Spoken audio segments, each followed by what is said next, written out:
Hello everyone, welcome to my YouTube channel. तो देखिए, आज की हमारी class environment studies EVS CTET paper first के लिए है और इस वीडियो में ईवीएस के मोस्ट इंपॉर्टेंट प्रश्नों को कवर किया जाएगा। इसलिए आप लोग वीडियो पर कंटिन्यू बने रहिए और कंटिन्यू एग्जाम की तैयारी करते रहिए और जितना हो सके उतना पीवाईक्यू सॉल्व करिए। तो आइए देखिए, इसमें हम पहला वाला क्वेश्चन सॉल्व करते हैं। तो क्वेश्चन नंबर फर्स्ट कहा जा रहा है कि कुडुख कहाँ के लोगों की बोलचाल की भाषा है। तो कुडुख असम के लोगों की बोलचाल की भाषा है, या फिर ऑप्शन नंबर सेकंड देखिएगा कि अरुणाचल प्रदेश के लोगों की बोलचाल की भाषा है, या मिजोरम की, या झारखंड की। तो देखिए कुडुख, तो कुडुख जो है ये मुख्यतः झारखंड के जंगली इलाकों में रहने वाले लोगों की बोलचाल की भाषा है। और देखिए कि यह भाषा झारखंड के अलावा छोटे समूहों में असम, अरुणाचल प्रदेश या मिजोरम में नहीं बोली जाती है। इसलिए जो है कुडुख भाषा भारत के झारखंड राज्य के आदिवासी समुदाय द्वारा बोली जाने वाली एक द्रविड़ भाषा है। सो इस क्वेश्चन का राइट आंसर हो जाएगा ऑप्शन नंबर डी। अब आइए देखिएगा अगला वाला क्वेश्चन, काफ़ी ज़्यादा लंबा क्वेश्चन है, इसीलिए कहते हैं जितना हो सके उतना पीवाईक्यू सॉल्व करिए। पीवाईक्यू ही जो है अच्छा खासा स्कोर दिलाता है, बाकी कुछ नहीं दिलाता। ठीक है, तो आइए देखिए इसमें अगला वाला क्वेश्चन सॉल्व करते हैं। तो क्वेश्चन नंबर सेकंड है कि आपका घर एक्स पर स्थित है तथा आपका विद्यालय वाई पर स्थित है। आपका घर कहाँ स्थित है? तो ये एक्स पर स्थित है और विद्यालय आपका तो वाई पर स्थित है। अब यद्यपि आपका विद्यालय ठीक सामने है, परंतु बीच में व्यस्त राजमार्ग होने के कारण आप सीधे नहीं जा सकते। इसलिए आप पहले ठीक उत्तर में 100 मीटर दूर जाते हैं, फिर ठीक पश्चिम में 75 मीटर लंबा सुरंग पथ पार करते हैं और अंत में आप 100 मीटर दूरी पर ठीक दक्षिण में वाई पर अपने विद्यालय पहुंचते हैं। अब वाई पर विद्यालय के सापेक्ष तो एक्स पर आपका घर कहाँ स्थित है। इतना ज़्यादा लंबा क्वेश्चन है, देखिएगा यहाँ पे। अब पहला वाला ऑप्शन देखिए, 100 मीटर ठीक उत्तर में आपका घर स्थित है, या फिर 100 मीटर ठीक दक्षिण में, या ऑप्शन नंबर थर्ड है कि 75 मीटर ठीक पूर्व में, या 75 मीटर ठीक पश्चिम में। तो देखिएगा यहाँ पे कि इसमें आपको दिशाओं का सही उपयोग करके एक बिंदु से दूसरे बिंदु के सापेक्ष की स्थिति ज्ञात करना है। अब देखिए, जब आपका घर, तो आपका घर कहाँ पर है? एक्स पर। अब आप एक्स से चलना शुरू करते हैं। ठीक है, पहले आप कहाँ जाते हैं? तो सबसे पहले आप 100 मीटर उत्तर जाते हैं। ठीक है, 100 मीटर कहाँ जाते हैं? तो 100 मीटर उत्तर जाते हैं। फिर आप 75 मीटर पश्चिम जाते हैं, 75 मीटर पश्चिम जाते हैं। उसके बाद अंत में आप 100 मीटर दक्षिण जाकर विद्यालय वाई पर पहुंचते हैं और उत्तर दक्षिण की यात्रा एक दूसरे को रद्द कर देती है, क्योंकि दोनों 100 मीटर पर है। ठीक है, तो उत्तर और दक्षिण की यात्रा ये दोनों जो है तो एक दूसरे को रद्द कर देती है। तो बचा क्या? बचा आपका 75 मीटर। ठीक है, क्योंकि दोनों 100 मीटर पर है, इसीलिए जो है तो ये रद्द करती है। अब बचता केवल पश्चिम की ओर 75 मीटर, पश्चिम की ओर 75 मीटर का विस्थापन। और इसका अर्थ है कि वाई से देखने पर आपका घर 75 मीटर पूर्व में स्थित है। अब देखिए, एक डायग्राम बनाइए। सबसे पहले एक आप डायग्राम बनाइए। अब देखिए, ये हो गया 100 मीटर और ये हो गया 100 मीटर, और स्कूल कहाँ पर है? वाई पर है। ठीक है, और एक्स ये आपका होम यानी कि घर है। अब आपको सवे मतलब रास्ता कहाँ पर जाना है? तो 75 मीटर। तो जब ये दोनों कैंसिल हो जाएगा तो क्या बचेगा आपका? 75 मीटर, यानी कि 75 मीटर ठीक पूर्व में है।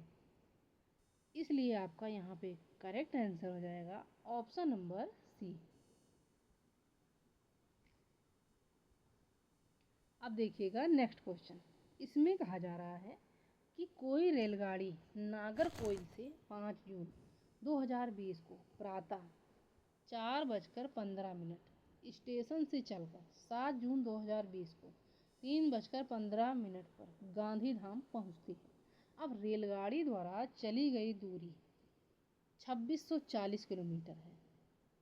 अब यात्रा की अवधि में रेलगाड़ी की औसत चाल किलोमीटर प्रति घंटा में लगभग क्या है, यानी कि डॉट डॉट है। तो औसत चाल रेलगाड़ी की किलोमीटर घंटा में 50 है, 54 है, 56 है या फिर 58 है।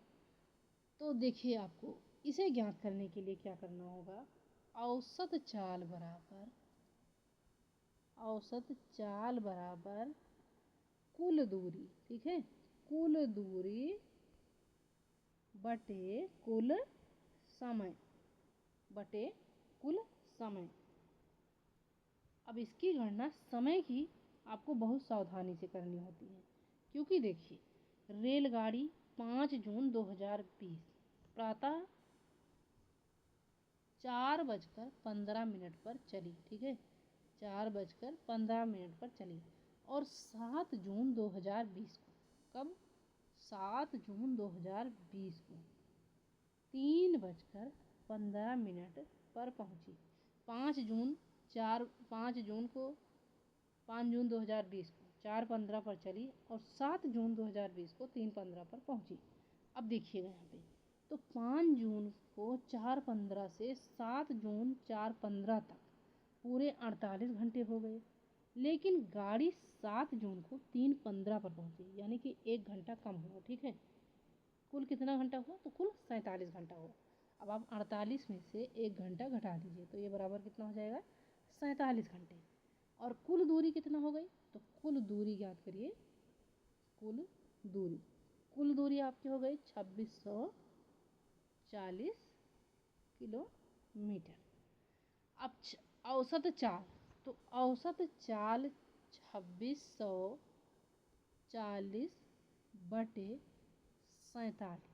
तो जब 2640 बटे 47 आप करेंगे तो ये आपका निकल के आएगा 56.17 किलोमीटर प्रति घंटा। अब लगभग इसको आप मान सकते हैं 56 किलोमीटर प्रति घंटा, ठीक है। तो 56 किलोमीटर प्रति घंटा देखिए ये है ऑप्शन नंबर सी में, इसलिए आपका यहाँ पे करेक्ट आंसर हो जाएगा ऑप्शन नंबर सी। अब आइए देखिएगा अगला वाला क्वेश्चन। तो इस क्वेश्चन में कहा जा रहा है कि बिहार के लोगों के लिए मधुमक्खी पालन लीची प्रारंभ करने की सबसे अच्छी अवधि कौन सी है। तो देखिए कि बिहार के लोगों के लिए मधुमक्खी पालन प्रारंभ करने की सबसे अच्छी अवधि जुलाई से सितंबर तक है, या फिर अक्टूबर से दिसंबर तक है, या ऑप्शन नंबर सी है जनवरी से मार्च तक है, या फिर डी है कि अप्रैल से जून तक है। तो देखिएगा यहाँ पे कि बिहार के लोगों के लिए मधुमक्खी पालन प्रारंभ करने की सबसे अच्छी अवधि जो है तो अक्टूबर से लेकर के दिसंबर तक का महीना होता है, क्योंकि मधुमक्खी पालन एपीकल्चर, मधुमक्खी पालन को हम क्या कहते हैं, एपीकल्चर में शहद उत्पादन के लिए मधुमक्खियों का पालन किया जाता है। और लीची फूलों के लिए मधुमक्खियाँ विशेष रूप से आकर्षित होती हैं। और बिहार में मधुमक्खी पालन शुरू करने का सबसे उपयुक्त समय हुआ है जब मधुमक्खियाँ अंडे देती हैं और कॉलोनी मजबूत होती है। और मधुमक्खियाँ अक्टूबर से दिसंबर के बीच अंडे देती हैं और यह अवधि कॉलोनी के विकास के लिए आदर्श होता है। और लीची के फूल मुख्यतः फरवरी मार्च में आते हैं और अक्टूबर दिसंबर में मधुमक्खी पालन शुरू करने से कॉलोनी पर्याप्त बड़ी हो जाती है और लीची के फूलों से अधिक शहद एकत्र कर सकती है। और अन्य महीनों में, तो अन्य महीनों में देखिए तो मौसम अनुकूल नहीं होता है मधुमक्खी पालन के लिए और यह फूलों की कमी रहती है, इसलिए मधुमक्खियों को पालने के लिए बक्सों और चीनी के शरबत की आवश्यकता होती है। और इस प्रकार जो है तो सबसे अच्छा महीना होता है अक्टूबर और दिसंबर का, इसलिए आपका यहाँ पे करेक्ट आंसर हो जाएगा ऑप्शन नंबर बी, अक्टूबर से लेकर के दिसंबर तक। अब आइए देखिएगा अगला वाला क्वेश्चन। इसमें कहा जा रहा है कि वेलक्रो का उपयोग बहुत सी चीज़ों को एक दूसरे के साथ चिपकाने में किया जाता है। अब निम्नलिखित में से किसने प्रकृति से प्रेरणा लेकर वेलक्रो को बनाया था। तो आइजैक असीमोव ने बनाया था, या फिर रोनाल्ड रास ने बनाया था, या जॉर्ज मेस्टर ने बनाया था, या फिर ग्रेगर मेंडल ने बनाया था। तो देखिए कि वेलक्रो, तो वेलक्रो का आविष्कार प्रकृति में पाए जाने वाले बीजों की संरचना से प्रेरणा लेकर हुआ है।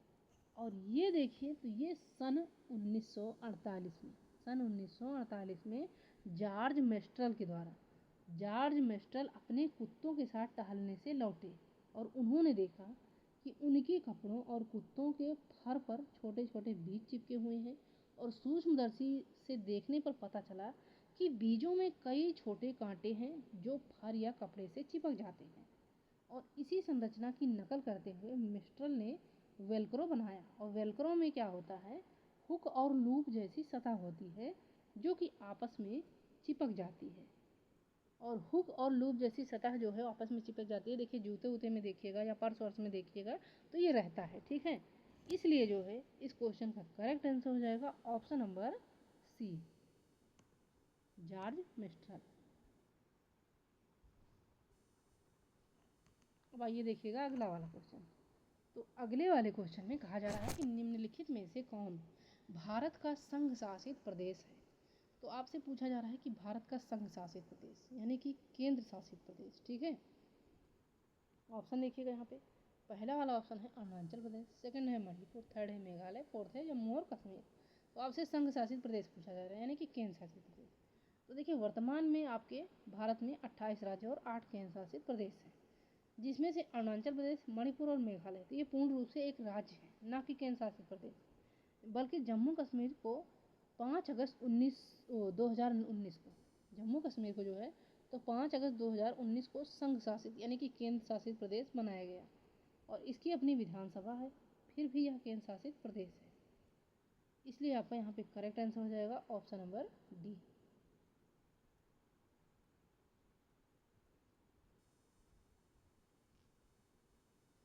अब आइए देखिएगा अगला वाला क्वेश्चन। अगले वाले क्वेश्चन में कहा जा रहा है कि हमारे देश के नीचे दिए गए राज्यों में से किसमें एल्युमिनियम की खान है। तो हमारे देश के नीचे दिए गए राज्यों में से एल्युमिनियम की खान उड़ीसा में है या असम में है या बिहार में है या फिर पश्चिम बंगाल में है। तो देखिए कि हमारे देश के नीचे दिए गए राज्यों में से एल्युमिनियम की खान जो है तो ये उड़ीसा में है, ठीक है।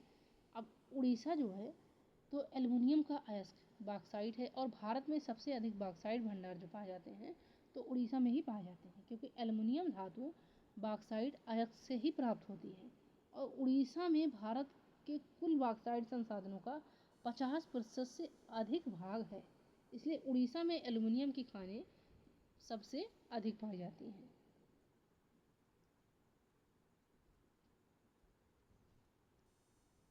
अब देखिएगा नेक्स्ट नंबर क्वेश्चन। नेक्स्ट वाले क्वेश्चन में कहा जाता है कि ब्रेल लिपि में मोटे कागज पर उभरे हुए बिंदु बने होते हैं और यह लिपि डाट डर पर आधारित होती है। काफ़ी ज़्यादा ट्रेंडिंग क्वेश्चन है, काफ़ी ज़्यादा पूछा गया क्वेश्चन है और काफ़ी आसान भी क्वेश्चन है, क्योंकि देखिए आसान भी है काफ़ी ज़्यादा क्वेश्चन।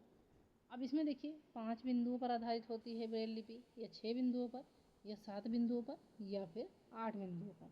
तो देखिए ब्रेल लिपि जो है ये नेत्रहीन व्यक्तियों के लिए लिखने और पढ़ने की एक प्रणाली है जो कि उभरे हुए बिंदुओं के एक निश्चित क्रम पर आधारित होती है।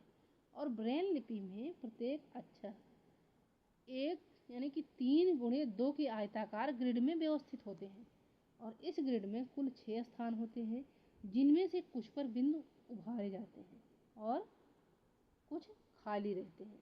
और बिंदुओं के अलग अलग संयोजन से 63 विभिन्न वर्ण बनते हैं। और यह प्रणाली लुई ब्रेल ने 1824 में, मान लीजिए पूछा जाता है कि ब्रेल लिपि कब विकसित हुई, तो 1824 में किसने किया, तो लुई ब्रेल ने किया। इसलिए आपका यहाँ पे करेक्ट आंसर हो जाएगा ऑप्शन नंबर बी, 6 बिंदु यानी कि 6 डॉट।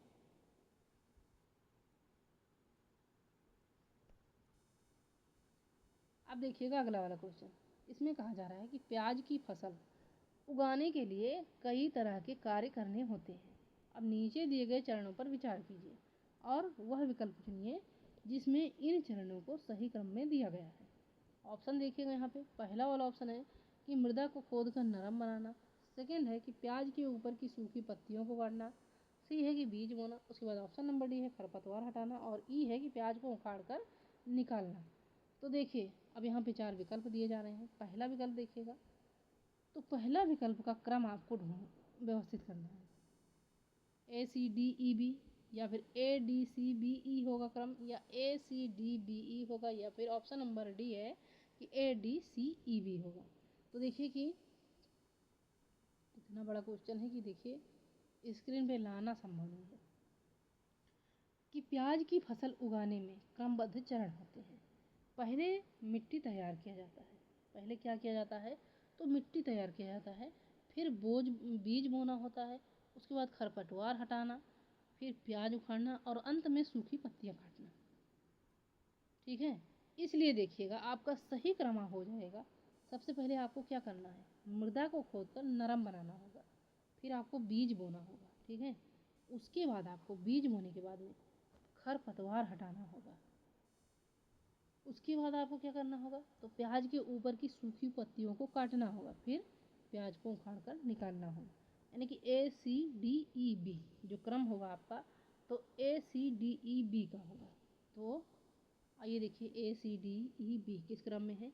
तो ये है ऑप्शन नंबर ए में, इसलिए आपका राइट आंसर यहाँ पे हो जाएगा ऑप्शन नंबर ए। अब आइए देखिएगा अगला वाला क्वेश्चन।